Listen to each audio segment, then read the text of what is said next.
Welcome back to the Stephan Hogan Podcast. It's good to have you here. Please hit subscribe, like, share. Helps us out greatly. Today on the podcast, we're diving into our 2025 guide to being a musician. I couldn't think of a better guest than Craig Campbell. He's had an amazing career from his debut single Family Man, hitting the top 15 on Billboard's country airplay chart, to his breakout hit Keep Them Kisses Comin', which climbed into the top 10 despite having no financial backing. In this episode, we're going to unpack his journey, what it takes to make it as an artist today, the lessons he's learned, and the realities of building a career in 2025 that lasts. Whether you're just starting or you're taking your music or your business to the next level, there's so much to learn from Craig's story. Let's get into it. Ladies and gentlemen, here is Craig Campbell. This is the Stephan Hogan Podcast. What would be your first step in establishing a music career from scratch in 2025 if you had to start from zero? You know, I get asked a lot.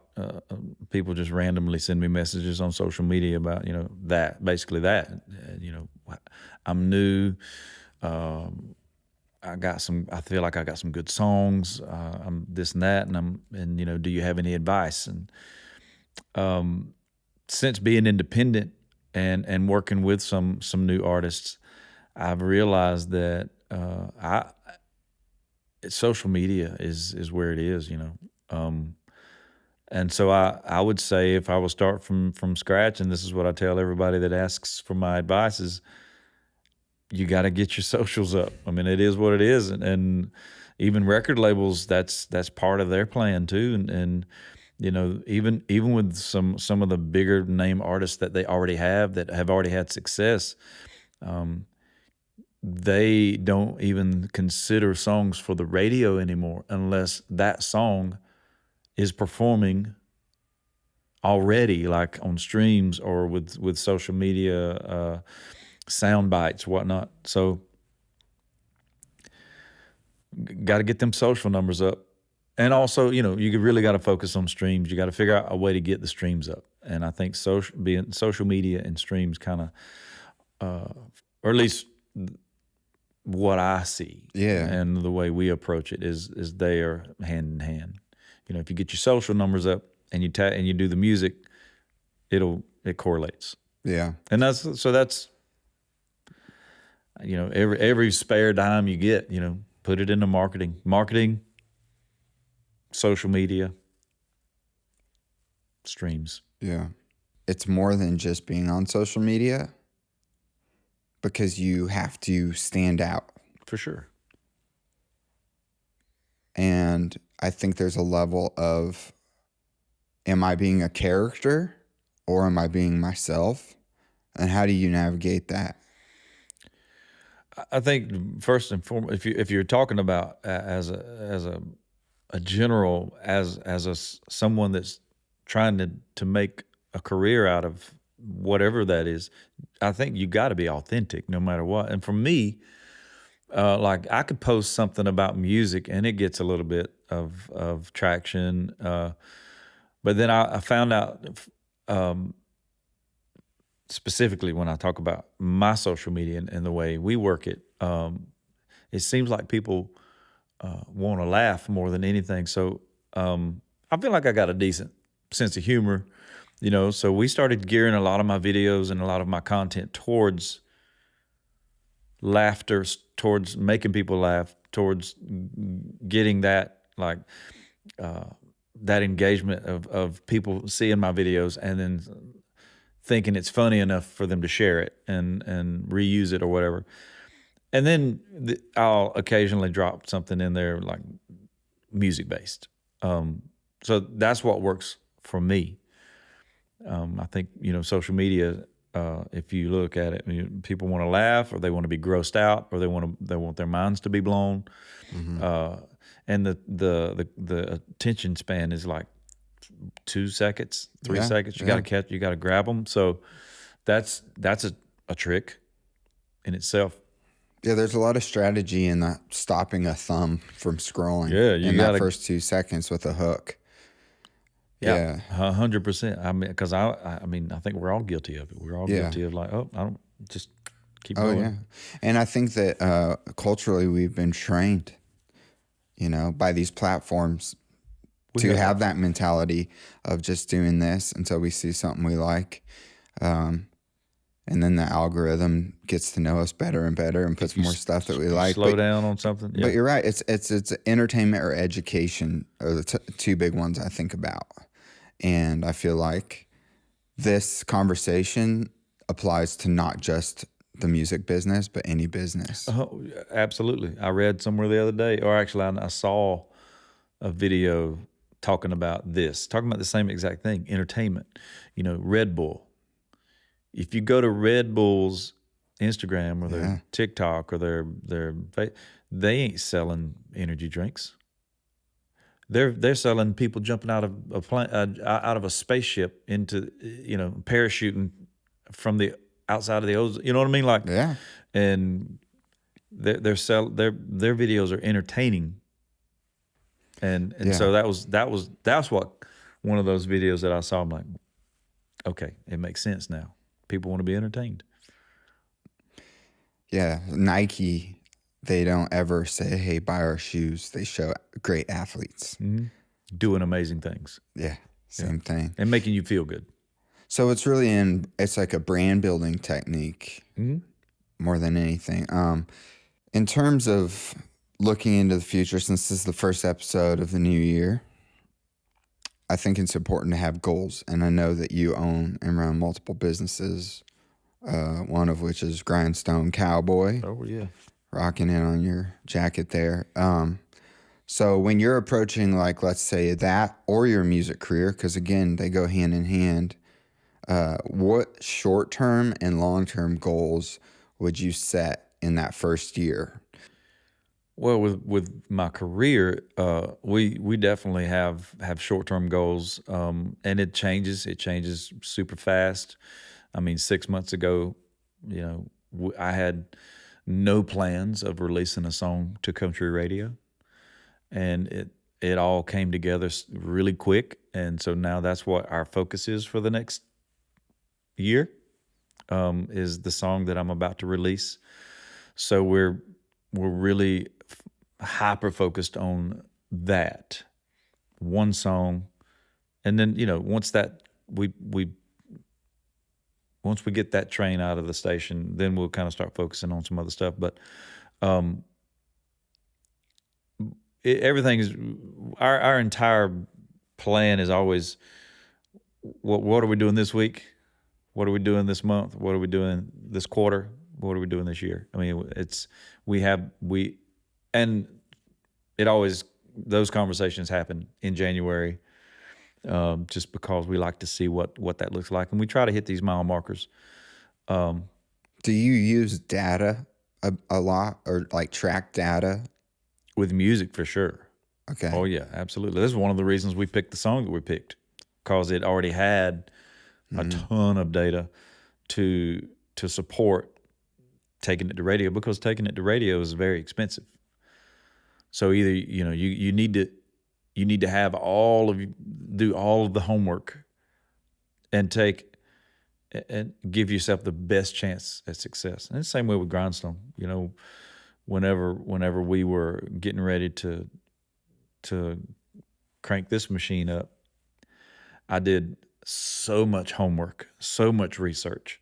I tried to make sure that I removed everything that would keep us from being successful, because that was all. I was like, we're going to do this no matter what. But how do I make it successful, and how do I remove things that would keep it from being that way? So that was several years of just nonstop Googling, seeing how what made that successful, what did they do, and just kind of pieced it all together. So let's go to the song, because that's cool, exciting, and very interesting. exciting. Yeah, it is exciting, especially when you see something take traction organically. And is that what you saw? Oh yeah. And I think that there's this level, and you own the master on the song. I do now. I re-recorded it. Okay. Now the original data is from when we released it in 2018 on an EP that the record label owns. Okay. So I re-recorded it. So the version that we're about to go to radio with is the new version that I own. Yes. Oh, so you own 100% of the master? Yes. And then do you own publishing on it? I do not. I didn't write this song. Okay. So the revenue, from what I understand, at the end of the day, the master is the biggest money maker. Yes. So that's a good thing. Oh, yeah, absolutely. And in terms of when you have that song and you see it and you know it performs well, and let's say there's an artist and they had a song that blew up on TikTok, so a lot of people are getting signed. Right. A lot of times you have a young person and they have something that's highly successful very fast, and it kind of thrusts them into a deal. And so let's say this is 2025 and you had a song that blew up, because anybody's could, I mean. At any minute. At any minute. You never know. You never And there's know. no rhyme or reason. I mean, there really isn't, I feel like. There isn't. If there was a rhyme, then there would be some super rich people around here, but to that, if you figure it out, you know what I mean? Yeah. But going back to your label experience and doing it from where you started, what would you caution that younger person? I really don't know, because there's people that I know that went viral, signed record deals, never did a show in their whole life, never really sang in front of an audience, never wrote a song, but now here they are presented with this massive major label record deal. It's hard to say how to be cautious against that outside of just, hey, make sure you stand your ground and but it's for that person to be sitting there looking at this and looking at that big signing bonus that will change their life. It's hard to caution anybody against that. Yeah. Because that's just. Because a lot of times as an artist, that's just all you want too. Yeah. Some people, it's just like they want that big break. Yeah. So. Even with me and people have over the years, is like, how famous do you want to be? And I was like, well, I mean, that's one of those things you can't, do you want to be selling out stadiums? Yeah. Or it'd be hard for me to say, no, I don't want that. I would, I don't want 40,000 people singing my music back to me. Like, that's dumb. You look at Luke Combs and the Morgan Wallens and the big ticket sellers right now. You can't say, okay, I'm famous enough, I'm gonna stop right here. It's just that if it keeps going, you just let it keep going. So this leads into my question, because how would you balance creative expression versus commercial viability in your career?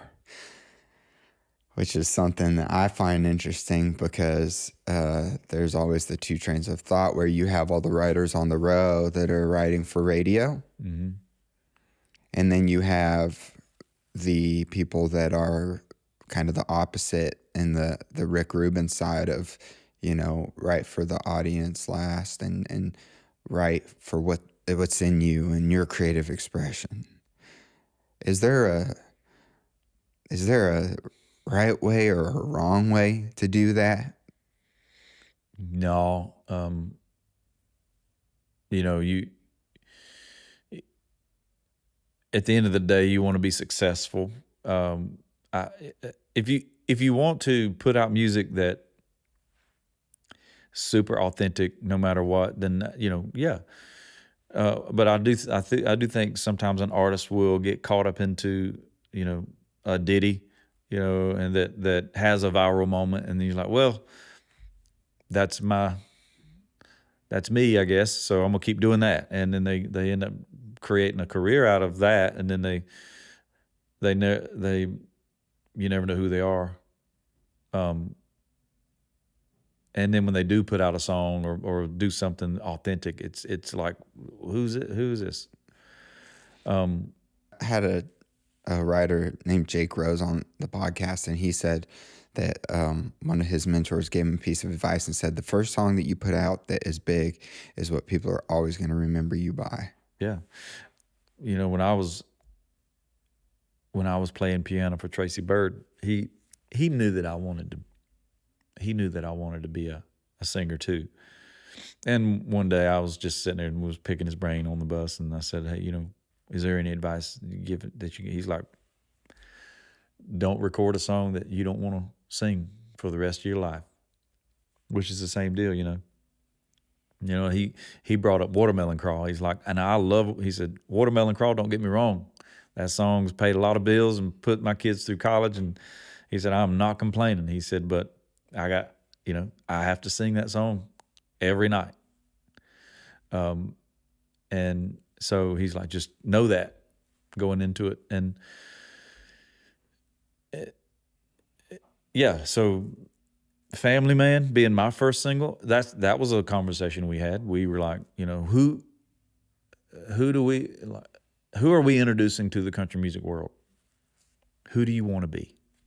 And I said, this is Family Man. That's who I am, like top to bottom. You know, there's no question about it. And that was I don't think there was a better first single for me than that. And again, that goes back to Tracy's advice. I love singing that song every night. Yeah. And a lot of people would come just to hear certain songs. Like for him, people might come just to hear that one song. I know. Yeah. One of the things I'm interested in, I had a question about how would you use data and analytics to inform your career decisions, which is something that we kind of covered in terms of what's performing well. Mm-hmm. Or for me, even with the podcast, I'll put out content and it'll be like, oh, this did really well, this particular part of a conversation. So I'm going to reframe that and do that again in terms of making that redoing the same video but editing it a little different. Mm-hmm. So the algorithm knows it's a different video because you can't repost the same one twice. I have one with Vince Gill that I've released like 3 or 4 times, and every time it's gotten 1.9 million views on the dot, the exact same view count. But I just started at a different spot, not pot, or I cut out a little piece or whatever. But it's him talking about Don Henley here in one of his songs, Soundcheck. Yeah. And what is that? Yeah. I love that clip. Yeah, dude. And it just outperforms everything. Networking and collaboration. So when you moved to town, I remember you saying like, man, I just wanted to do music for a living. That's and all. There's a purity to that I think is really cool. How, in terms of for you and your success in your career, did you network? How did that play out for you? And what did you do to meet people? Were you outgoing? Are you an extrovert? Are you an introvert? Man, I'm a little bit of both. I think I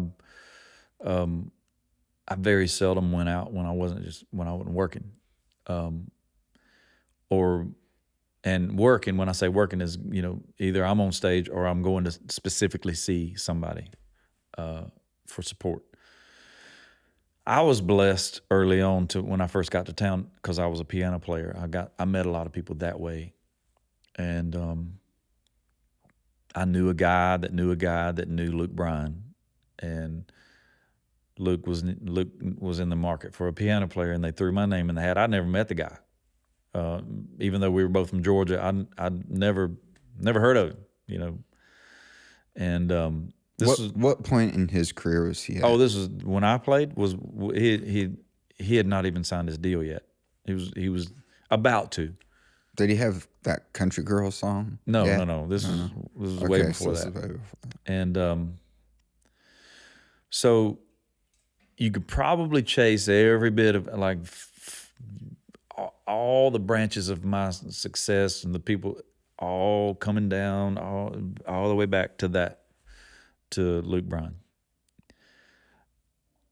Now, I'm not saying that I wouldn't have been able to meet some people if that never would have happened, but that is what happened. And so Luke introduced me to a couple of songwriters and introduced me to his publisher. And, he introduced me to a songwriter that his wife was a songwriter, and his wife needed a demo singer. And so I went and sang the demo for her. My very first paid demo was because of a guy that Luke introduced me to. So then that demo turned into 2 more demos, and then it's just that took off. Were you and Luke, are you guys pretty close in age? He's a couple years older than me, yeah. Were you guys kind of like real good friends at that point where he was like, Craig, man, you're really talented. I want to help you out. Like, what did that look like? That was it. He was a fan of my voice. He asked me, was I writing songs? I said, no. He said, you need to be writing songs. So I started writing songs. And so he did. And as far as like helping, that was what he did. He introduced me to, Roger Murrow, who was his publisher at the time. He introduced me to Rusty Gaston. He's like, Rusty, you need to come see this kid. So it put me on people's radar, whether they wanted to work with me or not. It's like so that people started hearing about me, and it was a cool thing to see come together, Yeah. And it's everybody I talk to, their story's different, but it's also the same because it's like there's no straight line. There's no straight line from being maybe in Nashville or a music city to you having that person that you meet that introduces you to a person.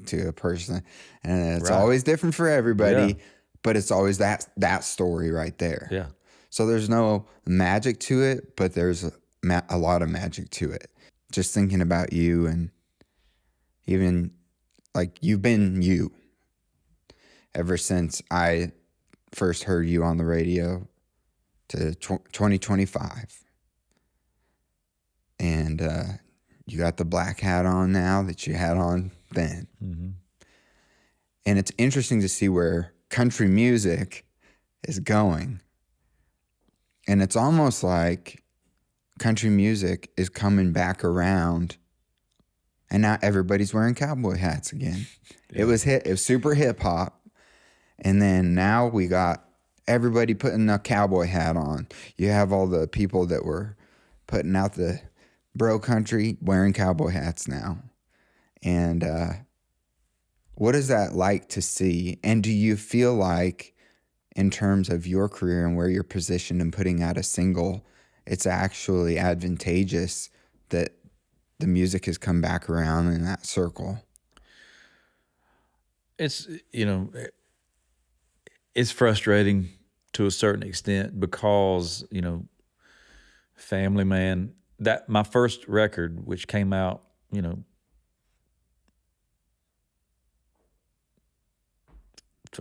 12, 13 years ago, was teed up to be a really good album. Yeah, and it's probably, it'll go down for me as one of the,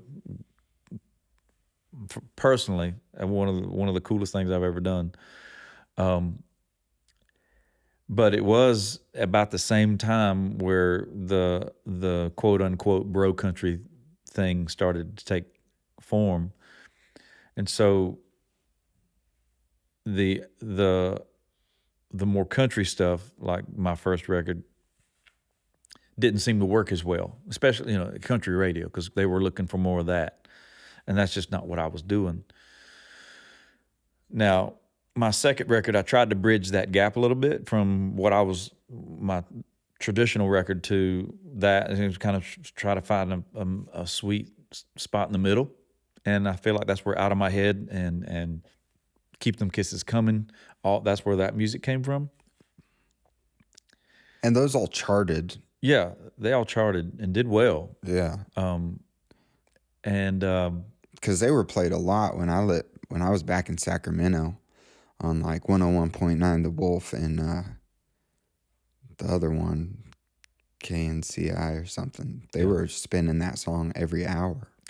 well, there was I mean, so even though I wasn't like fully committed to chasing down the bro country thing, I did say, hey, let me lean this way a little bit. And I kind of wished I wouldn't have. I kind of wish I'd have stayed in that specific lane. Why? Because even though I love Out of My Head, I think Out of My Head is one of the biggest songs that never got where it needed to go. Because I feel like to this day, I feel like that's a smash. It is a smash. Keep Them Kisses Coming, being the first On the Verge song with iHeartRadio was a pretty game changer for me. And then that's when my record label closed, which was crazy. So then I signed with Broken Bow and had some great success over there. But again, I kind of started thinking about what do I need to do for my songs to work at radio, and so then you really start. It's a human thing. You say, well, this is working over here. Well, I'm gonna try this, and it was me, but it wasn't 100% me. And that's one of the main reasons I love where I am now with being independent. Only me and my wife. That's the only two people I got to make sure that's happy with the music I'm putting out. Do you ever go back and listen to songs that you thought were great at a time and think they aren't as good?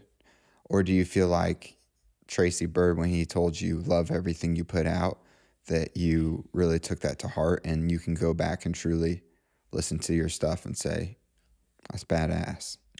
Oh, yeah. I mean, Family Man, Fish. Even though Fish was like polarizing, whether you either loved it or you hated it, I felt like I still to this day I think it's a great song. It's really clever. It's so clever. Maybe shouldn't have been like the follow up to Family Man. Probably shouldn't have put them back to back, because it goes back to what we were talking about earlier with who people are going to remember. Yeah, what are they going to remember? So my first song was Family Man, and then second song was a song called Fish, which was a double entendre on a dirty word. And so I think it was a little confusing for some people. It's like, oh, I thought you were, but you're what? Wait a minute. Yeah. And I think that was not the best move. But I'm proud of all of them. There's a couple that I would take back. I would probably not put out as singles. But there's also some songs that I've recorded that should have been singles. It's like, but you never know. We talked about it again. We talked about it earlier. You could spend all day long making one 90-second video and you're thinking, man, this is going to crush. I know it. And then it don't do nothing.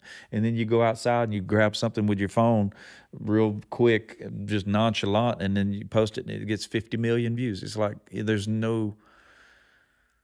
So putting out a song and then it tops out at 38 on the chart, you're thinking, wow, I would have bet my life on that song.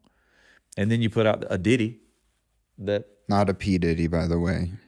No, absolutely not. We got to be careful with that word these days. No, it's Ditty. Oh, okay. But you put out a song. Yeah. And then it takes off. You're just like, man, I never expected that. What do you think about collaborating with artists from different genres? Is that ever something you've considered? Would 100%. If it's real. Like me personally, I'm a huge Boyz II Men fan.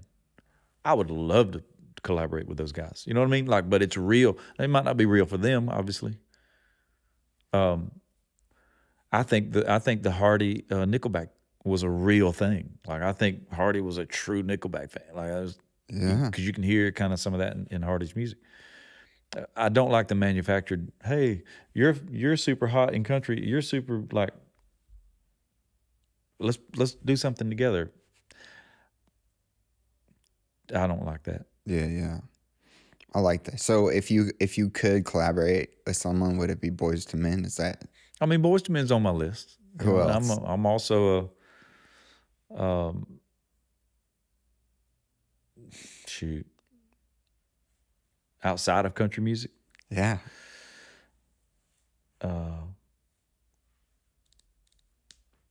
Adele. I mean, I think she's got one of the most purest, just solid voices. Oh yeah, you guys could do a duet. Our generation,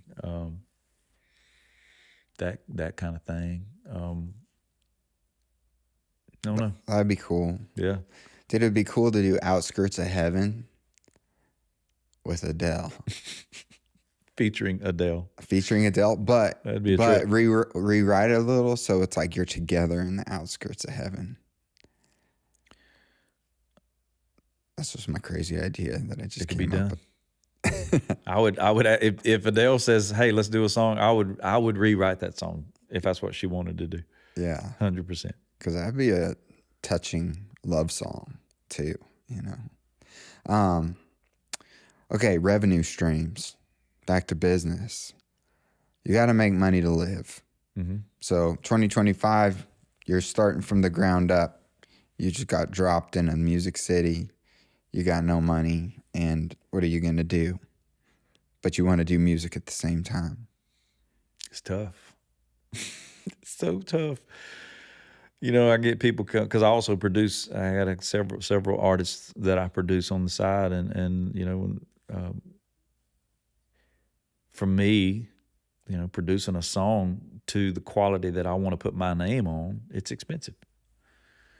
And so there you are. Let's just call it $4,000 to record a song, start to finish, turnkey. It's ready to go. So you're $4,000 in the hole already. So you got to figure out how to, if you're, let's say you move to town, you don't have any money. You don't come from a wealthy family. You're here starting from zero. Definitely got to either find somebody that produces music and writes songs that believes in you and what you do, that will cut you a really, really good deal, or just work and save your money. And it's tough. It really is. It's because you gotta have. There's some of this stuff you just got to pay for. Yeah. So the importance, because what you're really talking about is the importance of having really quality recorded music. I think so. Like radio-worthy produced tunes. To compete, yeah, because you're competing with, that's what you're competing with on TikTok and all the social. I mean, that's. Yeah, and if you can get good at it by yourself too, that's a huge asset. Yeah. That's what I'm told my daughter right now, Presley. She's into it, and I bought her a MacBook Pro with Logic Pro, a little interface. Got her a microphone. Got her all this set up. And I said, if you can learn how to do this and build your own tracks and make your own music and record your own vocals and all that, you'll always have a job, no matter what. But on top of that, if you walked into a publishing office and said, I want a publishing deal, and you play them a great song, and then you say, oh, by the way, I produced that, every piece of it in my bedroom all by myself, you'll get a publishing deal just because of that. Because they'll be impressed, and they'll save a lot of money on you. Save a lot of money, and they'll put other songwriters with her. Yeah, exactly. So you can produce other songs Absolutely. for their writers. What do you think about crowdfunding for careers? Because there's all different ways to do it now. There's Patreon. Some people Kickstart. Yeah, I think it's great.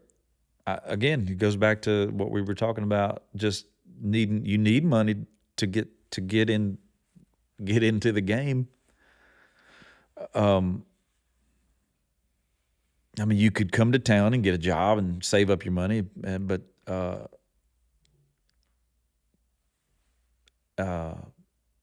for music, I mean, you can do social media and it doesn't cost anything if you do it right and consistently. And but I'm not opposed to that.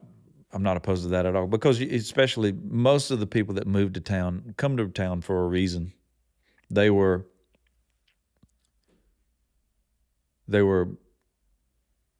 had a family or a town or some that was supportive of them, says, hey, go to Nashville, chase your dreams. I mean, so if you did some sort of kickstart and say, hey, I want to record a new album, I need X amount of dollars, who wants to help? I think it's a great Yeah, your community approach. will help you. Yeah, that's what I'm saying. Yeah. Yeah, from where you're from, 100%, because they're rooting for you. Yeah. They want to see you succeed. You get asked all the time, like, what do you need, man? What do you need to get to the next level? I need funding. There's the old saying, it takes money to make money. Do you think that saying applies to the music business? It takes money to make money. You have to do things that cost money. I'm not saying you got to pay something for something to happen. It just costs money to do things. It costs money to record. It costs money to buy a plane ticket, to go do a show. It costs money to pay your band members. That's what so it costs that money to make money. And sometimes you spend more than you make.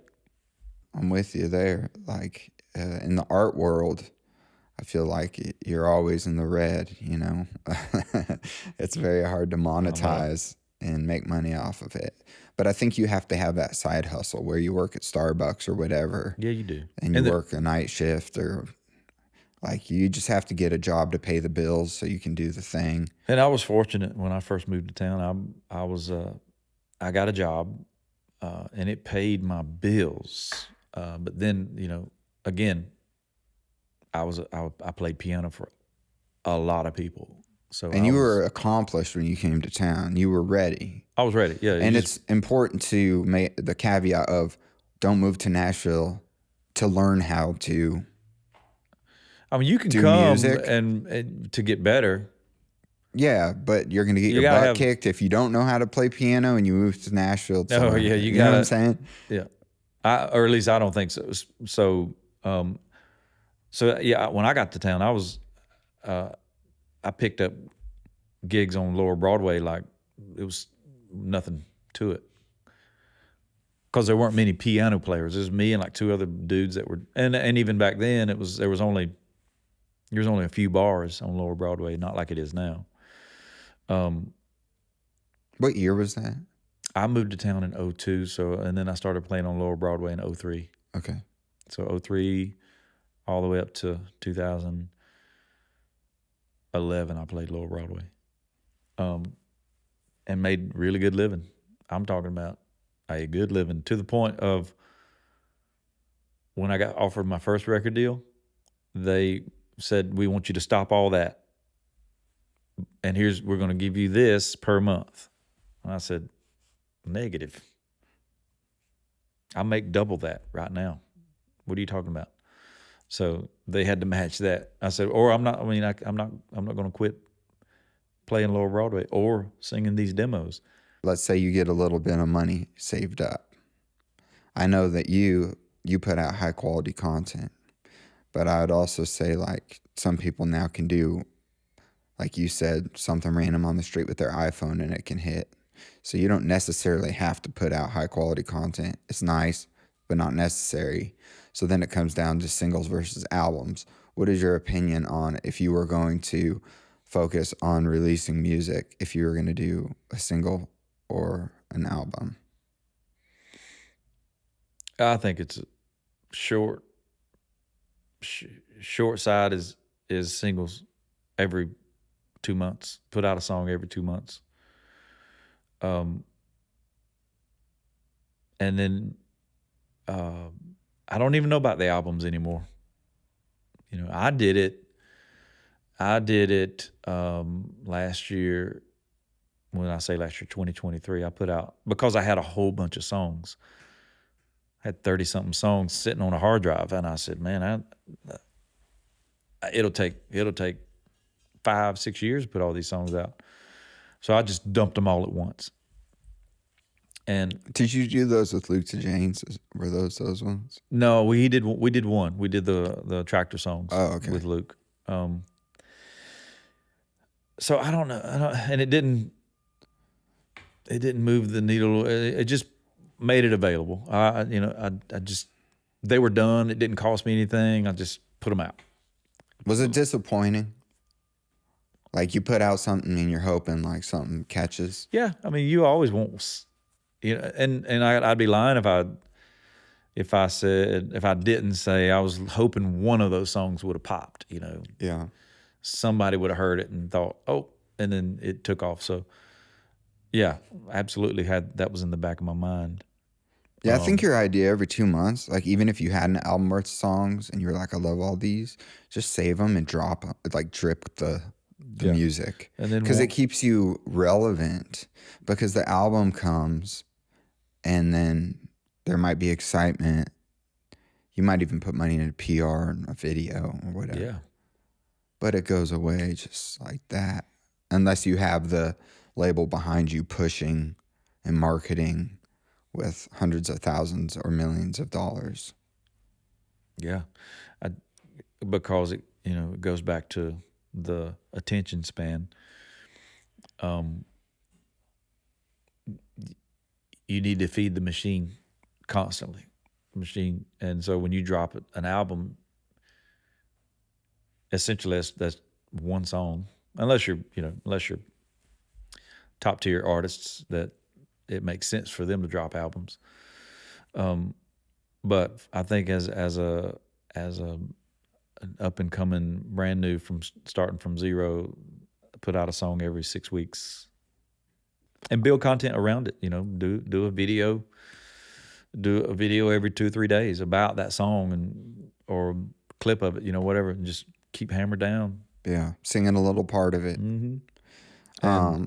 So that's single. Yeah, I can't 100% say that albums make sense anymore. So early in your career, did you have? Because we talked about your singles, and you were like, "Man, I would bet my life on this song going." How did you handle setbacks or failures encountered early in your career? So setbacks, probably the first big one was when Bigger Picture, my first record label, when they closed. That was like, ooh, now what? Like, because Keep Them Kisses Coming was racing up the chart, and then all of a sudden, the rug was snatched out from under it. And it was, there's nothing they could have done. I guess. I mean, we did everything we could as an independent record label. Like, and even when the record label closed, the team that was working my stuff kept working, even without a paycheck.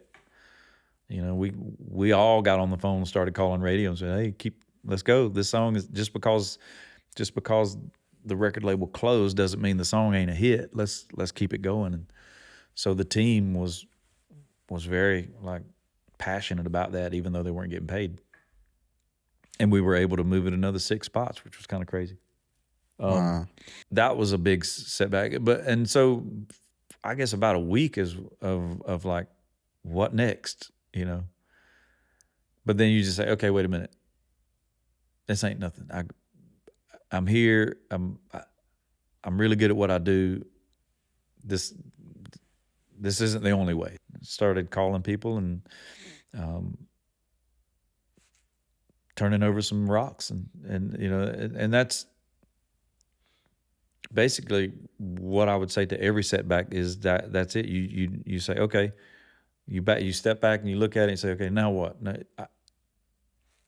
I'm pretty good at what I do, so I know there's a way to get done what I need to get done, and it may not be that way. It may not be this way. It may be that way, and you just, okay, if that's the way, then I'm going all in. Yeah, man. I like that because I feel like a lot of times, I don't know on your level of, I know you wrote The Outskirts of Heaven, and I think we probably believe the same thing, but I feel like God a lot of times, like I was praying the Lord's Prayer from the Bible, and then I got to the part where it's like, your will be done on earth as it is in heaven. And I was just like, for me personally, my life's taken so many twists and turns. And at the time, certain things don't make sense. And then down the road, you look back and you're like, oh, I see why. And then it kind of reinforces my trust that I can trust God. But so many things in my life have evolved, and I just have kind of gone with it because the doors that open, you kind of go with. And is that what you're saying? Like, if this doesn't work and this doesn't work, then it's like the go where the door is kind of a thing? I believe, wholeheartedly believe that it's definitely, it's all in God's hands, but I also think God gives you the ability to work and to create and to be good and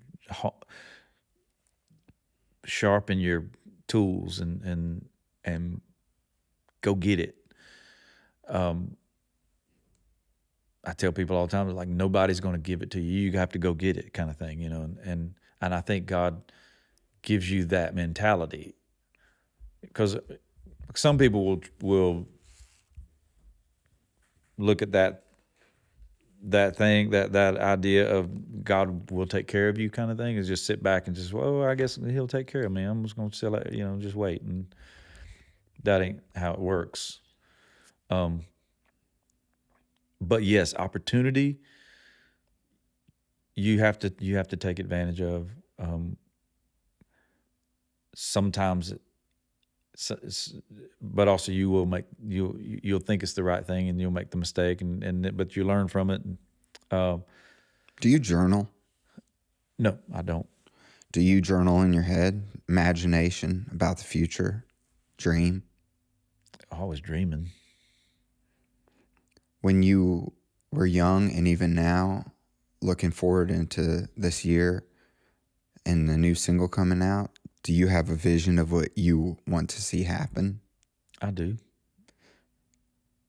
Is there times in your life where your vision came to fruition?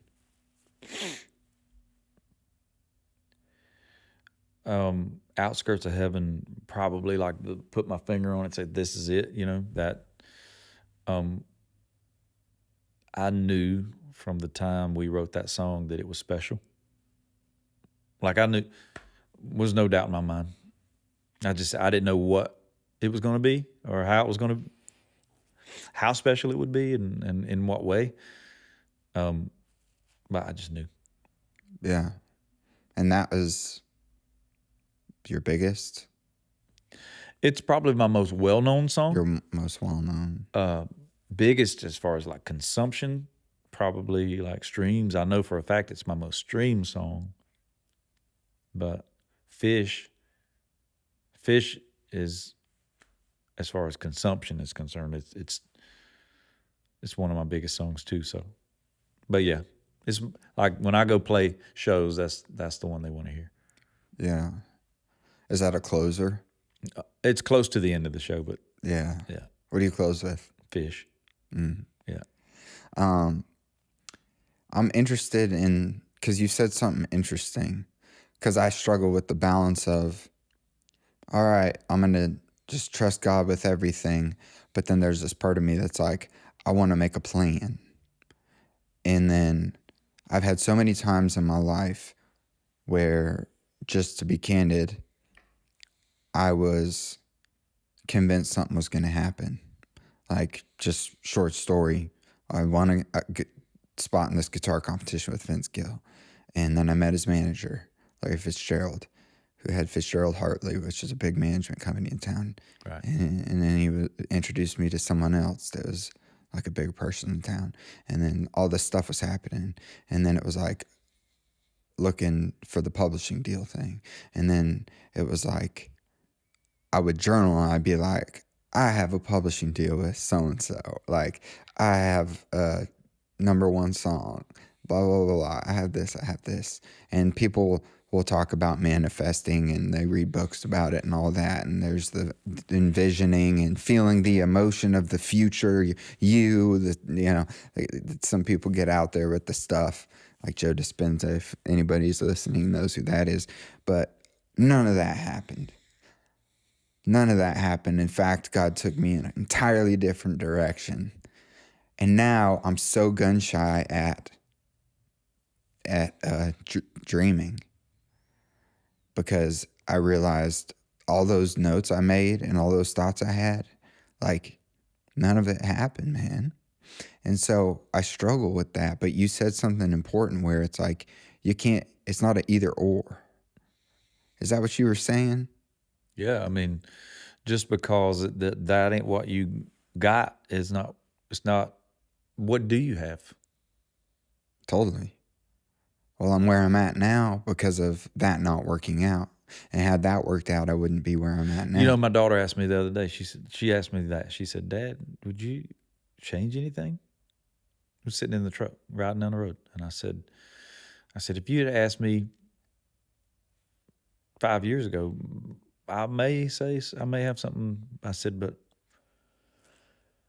no, I wouldn't. I said, every choice I've made, every opportunity that has been presented to my way, whether on paper it worked or it didn't work or whatever, has led me right here, right now, in this truck, talking to you about having this conversation.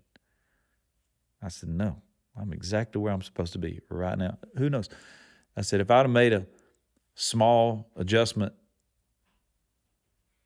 back then, you probably wouldn't have been born.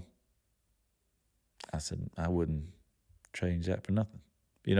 So what was her reaction? she said, it makes sense. How old is she again? She's 16. And I told her that, now, yeah, do I fantasize every now and again about what could have been or what would have been on like the career side? Yeah. But I know without a doubt that I'm where I'm supposed to be. Yeah. And even with this new song coming out, it's been 6 years. It'll be 7 years, but since I've had a song on the radio, it's scary. Like, how does radio feel about me? Do they remember me? I've never had like a big #1 song, so am I just asking for more punishment? That kind of thing. So I think about those things, but at the same time, I feel like it's been presented to me in a way that I'm like, I think this is what I'm supposed to be doing. Yeah. So we'll see. When you say asking for more punishment, what do you mean? Getting your hopes up. Like, I would have thought Outskirts of Heaven would have been a career game changer song. And it wasn't. Yeah. And that, I got my hopes up big time. Like, I thought that was the one, and it wasn't. And it crushed me for a while. So how did you deal with the emotional impact of feeling that rejection? I guess it's essentially rejection and grief. I was depressed for a minute. I even lashed out a little bit at my team at the record label, my immediate team, like my boots on the ground people, and just went off. And I was like, what do I do? The record label told me, we need to have a song that'll do this and this and this and this. It needs to check all these boxes, and it needs to do this. It needs to stream. It needs to download. It needs to test. It needs to blah, blah, blah. And Outskirts of Heaven did all that. And then some, with flying colors, like something, almost one of those just off the chart kind of things. So when that song died at 24,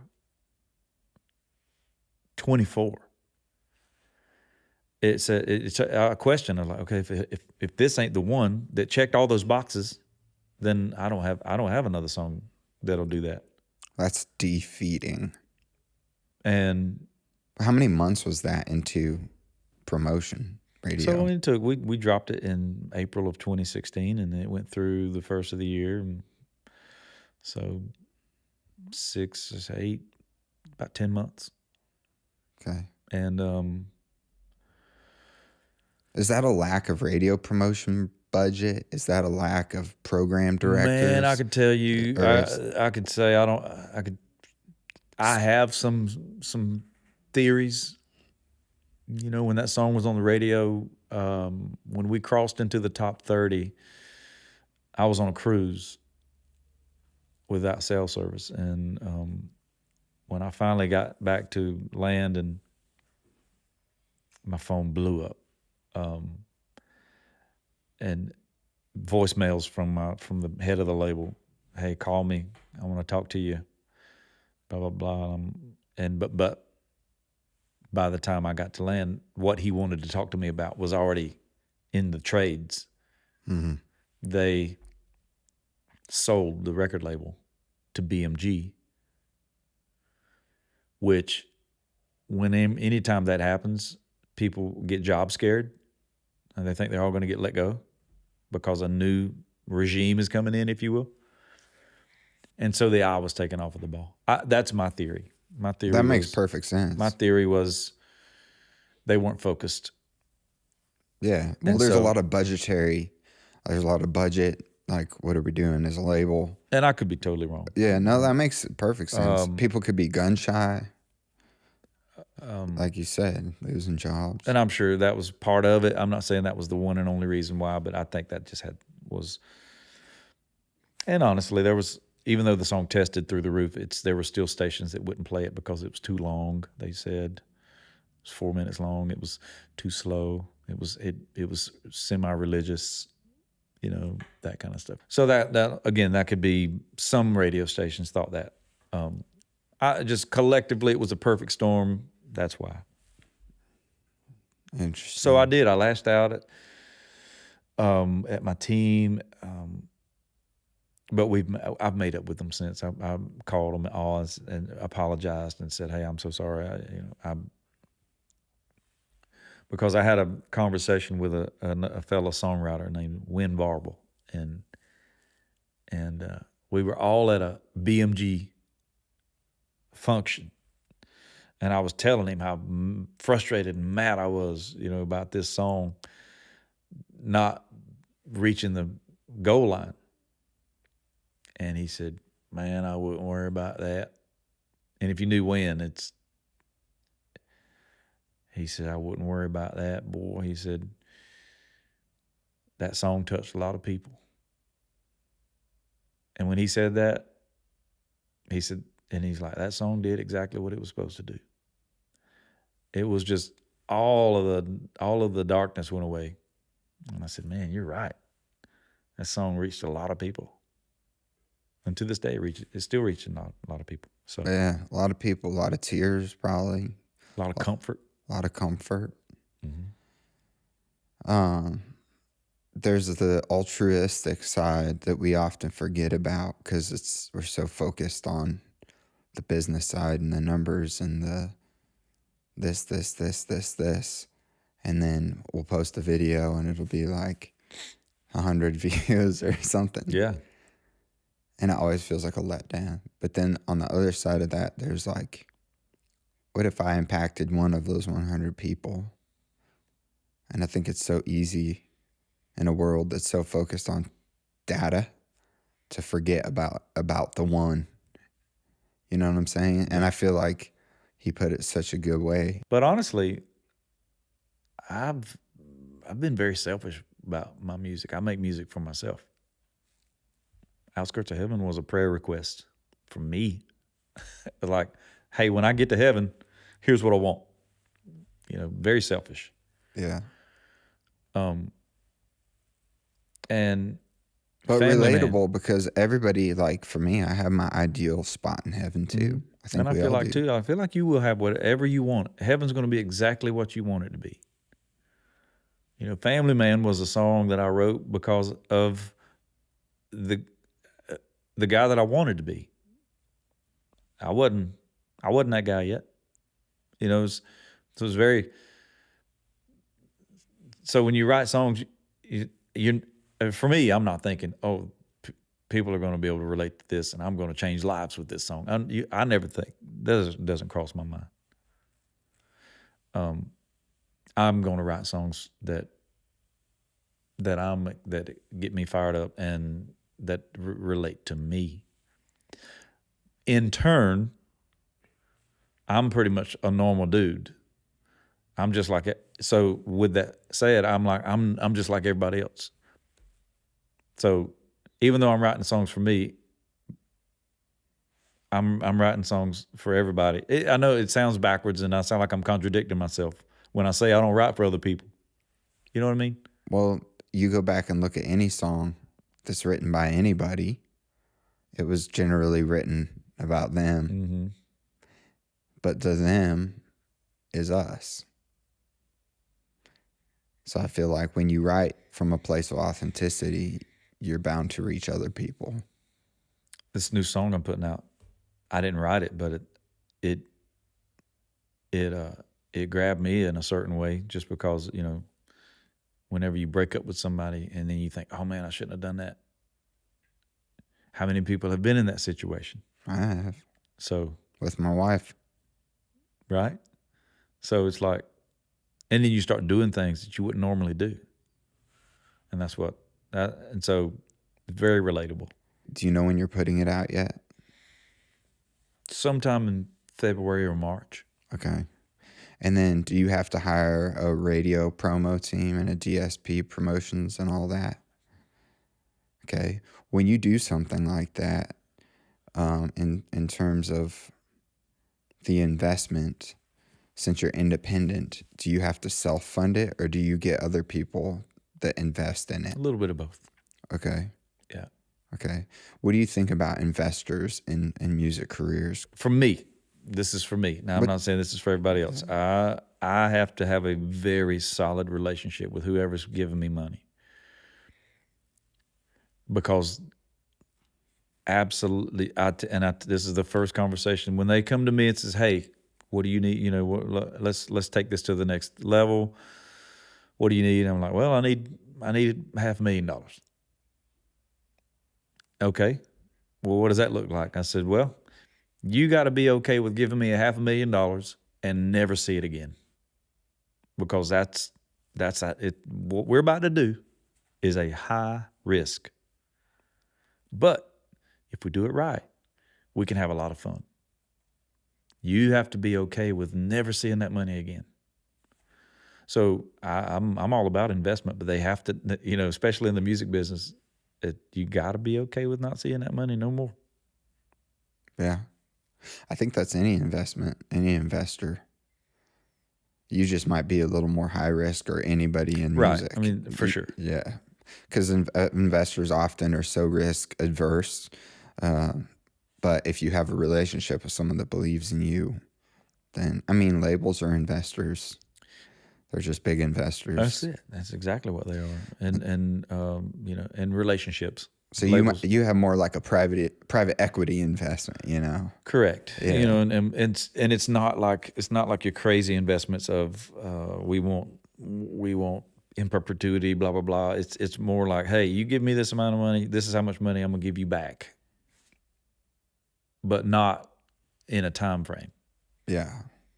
So you got the gas, you got the everything, your own machine, man. Because it's so cool that you're independent doing this, by the way. Because I had no clue until today that you're gonna be going at it this year? Well, we basically took the Drew Baldridge model. Like he did it.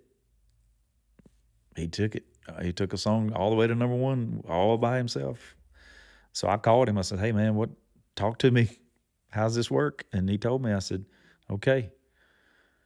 He said, "You should do it." I said, "I think I'm going to do it." So did he listen to your song? I sent it to him. I don't know. I mean, but either way, yeah, you believe in it. Yeah. Is it the same feeling you had about Outskirts of Heaven? No, because I didn't write this song. I wrote so. In terms of like, oh, this is gonna kill it though. No, I believe it. I believe in this song because of what happened when we put it out back in 2018. Like it's a stud, and plus I believed in it when I first heard it. That's why I picked it. Are you one to take outside songs? Oh yeah, "Keep Them Kisses Coming" wasn't my song. Out of my head wasn't. My last song at radio, "See You Try," I didn't write it. You know, I'm always looking for big songs. I'm curious about something, and you don't have to answer this, but I'm sure you've amassed quite the network through your career here in Nashville. And when it comes to like working a song or whatever, is there ever a time where you're like, I want to hit up so-and-so and get back out on the road and do support and like push this song through doing that? What do you mean? Like I'm sure there's a lot of artists that you could call and be like, hey, like, yeah, support. Like, is that, I don't know if that works that way. I have a lot of friends, yes. But and look, to get you in front of their crowd to listen to your song, that's my strategy. Maybe, but I got to be honest with you, because I have done this myself, and it is what it is, and I'm not mad. Like, you know, I got some really, really good friends that are hitting a good lick right now, and I would love to be on tour with them because they're playing in front of 15,000 people a night, and that would be an easy call to make and say, "Hey man, put me on some of these shows." Would they? I don't want to put them in that position. Because the label. I don't want them to say, I don't want them to have to make up an excuse as to why they can't. Mm-hmm. At the end of the day, when you're selling tickets, you want to be able to put somebody on your bill that can move tickets. And sometimes, you know, you got record labels and management groups that you know, somebody that might manage this big time artist also manages this up and coming artist, and they say, "Hey, we need you to put this person on your tour," and that's how that works. And that's just the way it is. I'm out here. I'm on the outside looking in at the moment. So for somebody to take me out on tour, it just doesn't make sense right now, and I'm not going to ask. Do you yourself feel like when you were releasing a single, because this all goes back to what I'm thinking about as an independent person, getting out on the road, is that important now, or is it more pushing the single through socials? I think touring helps, you know. I don't think that a tour helps a song as much as a song helps a tour. 100%. Because then people will show up because they know the song, who you are, because they know the song. So did you ever play Ace of Spades in Sacramento? I did.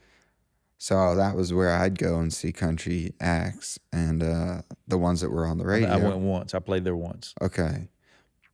I may have even gone and watched you play there because pretty much any of them. John Party, like it was 2000. So I went in 2000. I was there in 2011. Okay.